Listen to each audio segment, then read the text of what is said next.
Olá pessoal, tudo bem? Sejam então bem-vindos a mais uma aula, né? Bom, lembrando que nós estamos aqui na disciplina de temas transversais em educação, né? E nessa aula de hoje nós vamos falar um pouquinho sobre a ética, né? A ética como um tema transversal. Lembrando mais uma vez que todas essas propostas dos temas transversais que estão presentes no PCN trazem para nós uma série de temas que foram cirurgicamente escolhidos que podem ser abordados em todas as disciplinas que são ali trabalhadas, né, desde o ensino fundamental até o ensino médio. E hoje a gente vai discutir um pouquinho sobre esse tema transversal que é a ética. Vamos lá então. Bom, então o homem ele vive em sociedade, né? Convive com outros homens e, portanto, cabe-lhe pensar e responder a seguinte pergunta: como devo agir perante outras pessoas, né? Essa pergunta, então, trata-se de uma questão ética, né? Essa pergunta ela é fácil de ser feita, no entanto, ela é difícil de ser respondida. Ora, né? É uma questão central da moral e da ética. No entanto, né?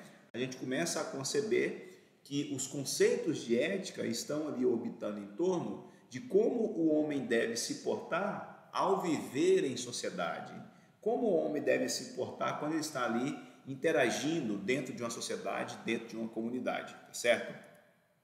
Bom, é ou não é ético roubar um remédio cujo preço é inacessível para salvar a vida de alguém que sem ele morreria? Colocado de outra forma, né, essa pergunta, ela poderia ser assim, ó: deve-se privilegiar o valor da vida, salvar alguém da morte, ou o valor da propriedade privada, não roubar? Então perceba que algumas questões que envolvem para a gente a capacidade de serem respondidas numa concepção ética, elas na realidade são muito difíceis de ser, mesmo em dias atuais, serem respondidas, porque elas perpassam por valores que a sociedade, ao longo do tempo, tem e vão se modificando, tá certo? Então a gente inclusive vai relatar para vocês aqui que as concepções que nós temos de ética para viver em sociedade, elas não são concepções estáticas, elas são concepções que vêm aí mudando ao longo do tempo. Seria um erro pensar que desde sempre os homens têm as mesmas respostas para questões desse tipo, né? Com o passar do tempo, as sociedades mudam e também mudam os homens que as compõem. Gente, falando sobre isso, nós podemos relembrar aqui que a ética, sobretudo, ela começou a ser dialogada e discutida na disciplina de filosofia.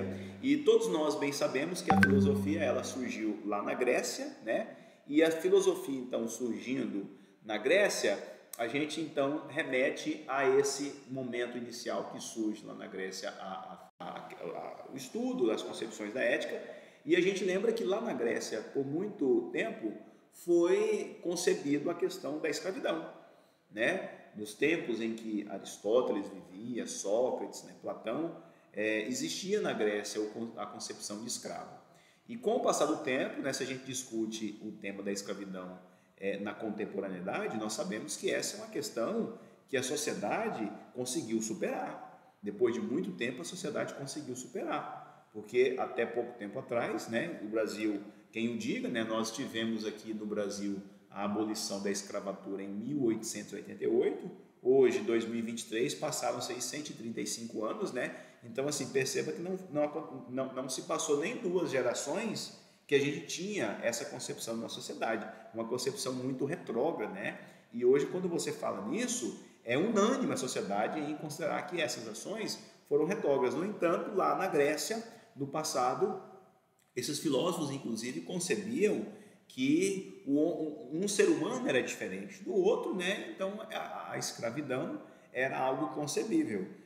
No entanto, vale a pena ressaltar que o tipo de escravidão que existiu na Grécia foi uma escravidão diferente dessa que nós vivemos aqui na América, né? Na Grécia, por exemplo, as pessoas às vezes eram escravizadas, né? Porque elas tinham uma dívida e não pagavam, né? No entanto, essas pessoas que eram ali feitas escravas, elas tinham condições mais dignas, por exemplo, do que aqui no Brasil, né? Nesse contexto que nós estudamos do que foi a escravidão aqui no nosso continente. Então, logo, os conceitos de ética na sociedade, gente, eles são dinâmicos, eles estão logo em constante mudanças, né? Eles não são aí conceitos estáticos, eles são conceitos dinâmicos. Pois bem, então ele fala aqui então novamente, na Grécia Antiga existia esse conceito de escravidão, né? Esse material que eu peguei aqui, pessoal, são recortes do PCN, né? Então a gente sabe que esse é um fator que evidencia o fato da ética ser um conceito aí dinâmico e não estático. Pois bem, então o homem vive em sociedade, convive com outros homens e, portanto, cabe-lhe pensar e responder a seguinte pergunta, né? Como devo agir perante os outros? Essa pergunta, né, ela é difícil de ser formulada e é também fácil de ser formulada, difícil de responder. Então, essa é uma questão central aí da moral e da ética, né? Então, moral e ética, às vezes, são palavras empregadas como sinônimos. O conjunto de princípios ou padrões de condutas, né? A ética pode também significar filosofia da moral. Portanto, um pensamento reflexivo sobre os valores e as normas que regem as condutas. Vamos lá, gente. Esses conceitos que nós trazemos aqui inicialmente sobre a questão da ética, eles são conceitos que, sobretudo, são bastante dialogados, discutidos pelos filósofos, né, pelos professores de sociologia, de filosofia. No entanto, o conceito da ética, como posto no início, ele é um conceito transversal. Ele perpassa por todas as disciplinas. Então, vamos imaginar no meu caso, eu sou professor de física, né? Quando a gente olha, por exemplo, a história é fantástica, porque a história ela é cheia de relatos, né, que dão para a gente estudar como foi a postura ética do ser humano ao longo dos séculos, né, que compõem aí a história. Então vamos pegar aí uma concepção histórica que envolve, por exemplo, a minha área de formação, que é a física. Nós sabemos que em 1945 findou-se, né, a Segunda Guerra Mundial, e quando a Segunda Guerra Mundial finalizou, passaram-se alguns anos, o mundo começou a tomar conhecimento sobre o que aconteceu na Europa durante esse período aí da Segunda Guerra Mundial, né? E o que é mais gritante sobre a Segunda Guerra Mundial são, primeiro, os campos de concentração que a Alemanha fez, né? Subjugando naqueles campos de concentração pessoas que tinham origens diferentes do que os alemães acreditavam que eram origens adequadas, né? Como ali os judeus, os ciganos, os homossexuais, os negros. E voltando um pouquinho mais adiante aí no contexto em que finalizou a Segunda Guerra Mundial, a gente lembra, por exemplo, a construção da bomba atômica por parte dos Estados Unidos, entrou tardiamente na Segunda Guerra, e essa bomba foi jogada em duas cidades japonesas que estavam ali resistindo a finalizar, né, a Segunda Guerra Mundial, as cidades de Hiroshima e Nagasaki. Ora, quando essa bomba atômica foi construída nos Estados Unidos, nós tivemos ali uma série de cientistas, de pesquisadores. Esses cientistas, pesquisadores, eram físicos, químicos, biólogos, engenheiros, uma série de profissionais matemáticos, e todos eles estavam ali colocando o conhecimento em prol da construção de algo que não seria para salvar vidas, pelo contrário, seria para matar vidas. Será que existiu ali uma concepção ética sobre isso, né? Então perceba que a questão da ética ela está presente e pode ser abordada nas diversas frentes que a gente estuda na escola, né? Eu dei um exemplo da história, a história está repleta disso, né? Também da física. Um fato muito interessante também que a gente remete lá nesse aspecto histórico da Segunda Guerra Mundial, envolve, por exemplo, as ciências exatas, da qual eu faço parte e acredito que a maioria que está assistindo aqui também faz parte. Vamos imaginar, quando os alemães criaram lá o código que era transmitido por várias linhas abertas de rádio, né? E esse código ele dava lá o local onde a Alemanha ia atacar, né? E por muito tempo os ingleses estavam tentando ali fazer a decifrar onde aquele código estava informando que seria o local de guerra, né? E criou-se um grupo de estudos para isso, né? E um matemático chamado Alan Turing, né, se debruçou sobre esses códigos e conseguiu criar, à época, a primeira máquina de computar, ou seja, o computador. E foi o Alan Turing, né, esse inglês, que conseguiu criar esse dispositivo, né, porque meia-noite o código mudava, né, e eles então teriam que fazer novamente uma série de contas, durante esse processo podiam errar as contas, né, tudo com o intuito ali de descobrir onde, por exemplo, os alemães estavam querendo bombardear. E quando o Alan Turing conseguiu produzir essa máquina e quebrou esse código nazista, ele fez com que muitas vidas fossem salvas. Olha que interessante, o Alan Turing, através do conhecimento, da matemática e dos seus conhecimentos de computação, ele criou essa primeira máquina, essa primeira versão da máquina de computar, do computador, esse que você está usando, que eu estou usando agora, né? E o Alan Turing, por exemplo, ele tinha uma opção sexual diferente da maioria das pessoas, ele era homossexual. E depois que terminou a guerra, ele foi condenado. Olha para você ver o que ele recebeu pelo que ele fez. Ele foi condenado à castração química e o que consta nos autos da história é que ele morreu em decorrência disso. Então perceba de onde que vai a questão ética, né?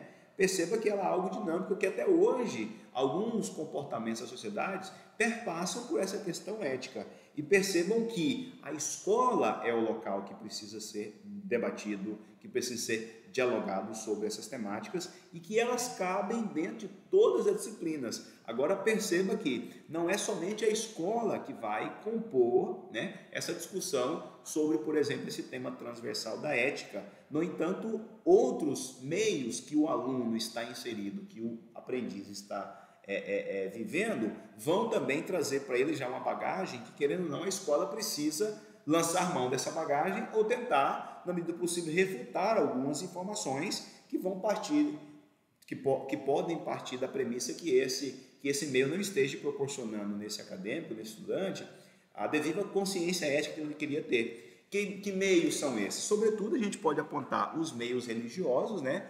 A religião é um momento que é um seio que emana muitas concepções que perpassam pela ética.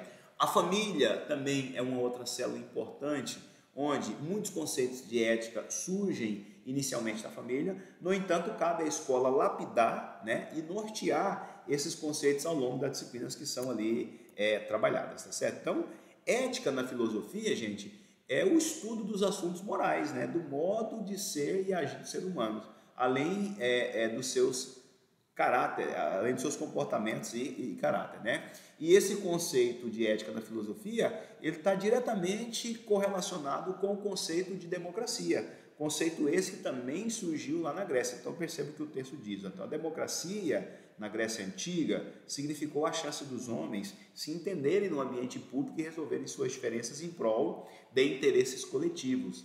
E isso se dava em reuniões e assembleias, né? Na Ágora, que era uma praça grega, né? As quais as decisões eram tomadas após uma série de debates e questionamentos. Ao invés da força física e da violência, os privilégios, né? A palavra passou a representar um instrumento poderoso para os cidadãos, que deveriam entre si argumentar, questionar, refutar, esclarecer, dialogar, persuadir, etc., para assim chegar num consenso sobre o que era melhor para a sociedade. Então perceba, nós temos, por exemplo, dentro das ciências da saúde e das ciências humanas, por exemplo, todo um código de ética que norteia essas ações. Eu, por exemplo, como profissional da área de exatas, se eu for fazer uma pesquisa, por exemplo, que envolve seres humanos, eu não posso simplesmente ir lá e executar essa pesquisa. Eu primeiro preciso realizar, antes de tudo, um projeto. Eu preciso, na sequência, submeter esse projeto a um comitê chamado CEP, que é Comitê de Ética da Pesquisa, né? E esse comitê vai dizer se eu posso ou não realizar aquela pesquisa, se a minha pesquisa é ou não ética, e se aquela pesquisa tiver alguns riscos, eu preciso me precaver para não expor aqueles seres humanos a risco ou que esses riscos sejam os menores possíveis, tá certo? Então, assim, o conceito de ética, ele perpassa por todas as disciplinas, logo ele é um conceito, então, transversal, ok, gente? O que nós fizemos aqui foi deixar para vocês um breve vídeo que mostra, por exemplo, como que esse conceito ele pode transitar em todas as disciplinas. Ele pode passar pela matemática, pelas ciências exatas, pela história, ele pode passar também pelo estudo da língua, né? Nós sabemos que muitas vezes, através de uma língua, a gente pode criar palavras que vão dar um caráter depreciativo a alguma raça, a algum tipo de pessoa, de comunidade, né? Então, assim, por isso que esse foi eleito, né, um dos temas transversais para compor o PCN, ok? Espero vocês nas próximas aulas, espero que vocês tenham entendido um pouquinho aí sobre esse tema transversal da ética, ok? Um abraço, valeu, até a próxima.